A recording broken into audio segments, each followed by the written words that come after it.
What's the difference between Kyle Whittingham as the head coach and Kyle Whittingham as your defensive coordinator? I think he's the same. He was the head coach of the defense. And I've been lucky, man. I've been around some coaches. I don't know if I've ever been one like him. You know, not many people know this story, but he interviewed for the job, and I knew some people, and I said, you know, what do you think about Kyle? A lot of people said, don't hire him because he's a tough guy to go along with. And I'm like, well, so am I. I don't care about that.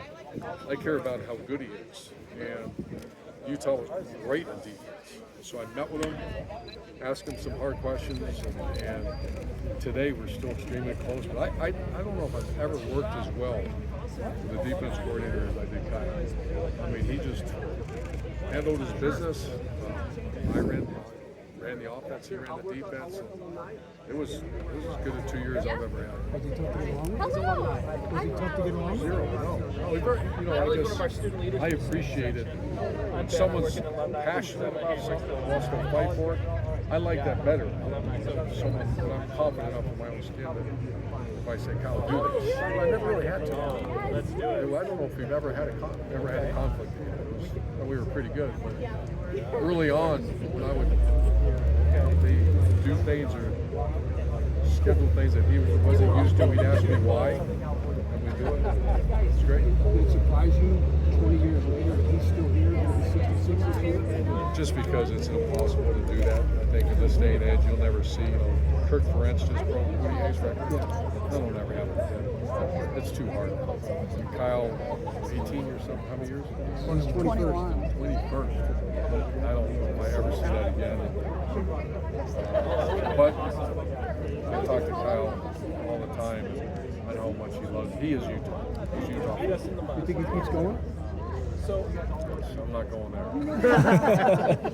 Coach, when you find out you're coming, Big Noon Kickoff's coming here, what I was your fighting brain? for years. Around those meetings on Monday, I said, go to Salt Lake. And when I saw this game coming down the ropes, I said, I forget who we played. We played Wyoming. And then I can't remember who Texas Tech played. I'm like, just win, baby. And then I saw the score 3-0 after. I'm like, oh, come on, Utes.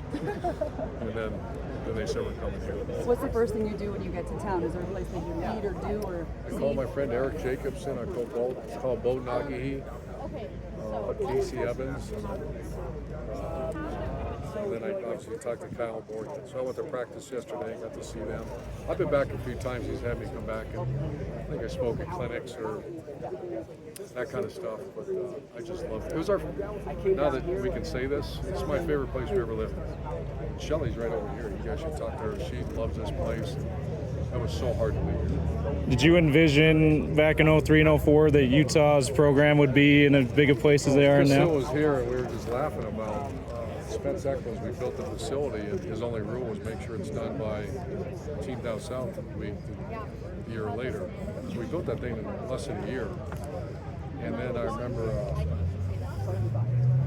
we were going to go see, I think it was Larry Scott. I don't know if he was the commissioner of the Pac-12. But we had more Pac-12 players, more Pac-12 facilities, more Pac-12 support than most Pac-12 schools. And so we pushed it really hard. And so when they got to the Pac-12, Kyle struggled a little bit early. And I said, you're trading Air Force, New Mexico, and Wyoming for Oregon, USC, and UCLA. So you got to go get recruiting. And they did. We were talking about this after you came from the show today. Alex's name is now on the side of Rice Eccles Stadium, and he's one of the greatest players here, probably the greatest player here ever. You coached a lot of really great players. Heisman Trophy finalists at every spot. Where does Alex Smith compare to the best you've ever coached? He's right there. He's either 1A, 1B. It's not fair to Tebow or Percy or JT Barrett or whatever, but I talk to Alex all the time. I went to his Hall of Fame induction. I'm glad the country got to see him because he's smart, he's brilliant, he's obviously an incredible player, but still I think Alex's greatest quality is toughness. You know, after that injury, they got to witness it, but he was, you remember when he played for us, he was rugged, tough guy. And the story is so great about when we first met, he kind of looked at me like, this isn't for me, and I said, it's probably not. Stiff white quarterback, I don't know if we need that. And then he turned out to be a really athletic, because we want a guy that can run.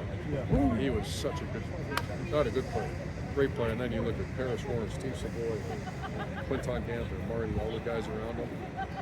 Travis Atanas, Matt. That was a heck of a. I always tell Reggie Bush and Matt Liner, you're lucky you didn't get us in all four. All respect to Matt, who won the Heisman Trophy that year. We were looking at the numbers. Alex accounted for more touchdowns and fewer turnovers. Did you tell him that? No, not yet. Is he out here? If I get him every week with that. if Utah was at that point as a program what they are now, I think he wins the Heisman. I agree with you. Yeah, we were at Mount West, and I think we would have been in the playoff, and I think we would have done some damage in the playoff. I've always said only Auburn or USC had a chance against that Oklahoma. They were really good that year. We would have killed everyone else. Remember we put almost 700 yards on North Carolina?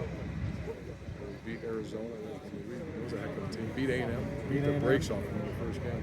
My most distinct memory of that season was I think we turned the ball over 3 times against Air Force early, and being, the role I was in, standing on the sideline and not being worried at all, despite the hole being dug, because I was like, we got Morgan Scalley and Tommy Hackenbrock, and Fifi will force a fumble, and then Alex will score. But I remember not being worried at all that we were going to lose a game we were down in because of the work. I was screaming like a lunatic, and Kyle Whittingham looks at me and goes, we're going to be all right.